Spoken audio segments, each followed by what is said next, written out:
सल्लल्लाहु अलैहि वसल्लम जब बचपन का था तब भूख की हालत में मक्का की गर्द आलूद गलियों से गुजर रहे थे। कुछ फासिले पर अब्बू जहल का खजूरों का बाग था। अब्बू जहल एक यहूदी शख्स के साथ मिलकर खजूरों को एक बोरी में भर रहा था।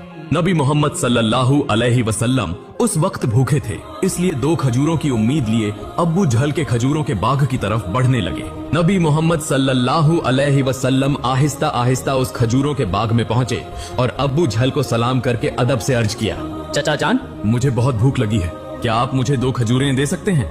उस वक्त अब्बू जहल ने हिकारत भरी नजरों से देखते हुए कहा, ऐ मोहम्मद, मैं तुम्हें खजूर दे सकता हूँ, लेकिन एक शर्त है। वह जो शख्स वहाँ खड़ा है उसके पास जो बोरी है वह तुम अपने सर पर रखकर मेरे घर तक पहुँचा दो, तब तुम्हें खजूर मिलेगी।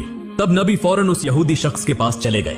यहूदी शख्स हैरत से देखकर बोला, ऐ लड़के मोहम्मद, तुम यहाँ क्यों आए हो? नबी सल्लल्लाहु अलैहि वसल्लम ने फरमाया, मैं यह बोरी अपने सर पर रखकर ले जाना चाहता हूँ। यहूदी शख्स ने कहा, इस छोटी उम्र में क्या तुम यह बोरी उठा सकोगे? नबी ने फरमाया, यकीनन उठा सकूंगा।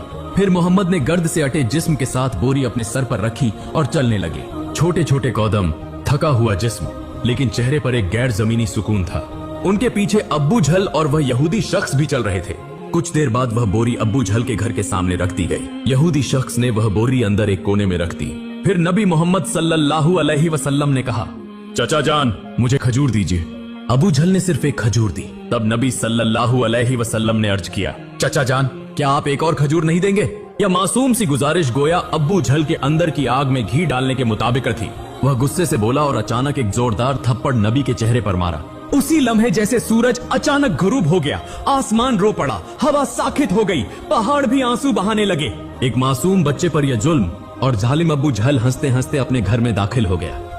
ठीक तभी एक अजीबोगरीब वाकया पेश आया। जैसे ही खजूर से भरा बोरा खोला गया, अब्बू जहल हैरतजदा रह गया। उसने देखा कि बोरे की सारी खजूरें छोटे छोटे पत्थरों में तब्दील हो गई हैं। यह अजीबोगरीब मंजर अपनी आंखों से देखकर वह यहूदी शख्स हैरत और सदमे में गुम हो गया। यह मंजर देखकर वह यहूदी शख्स वहीं रुक गया और इस अजीब वाकये की खबर देने के लिए वह तेजी से अपने सरदार के पास दौड़ पड़ा। मगर उस वक्त वह जालिम जाबिर अब्बू जहल अपने घर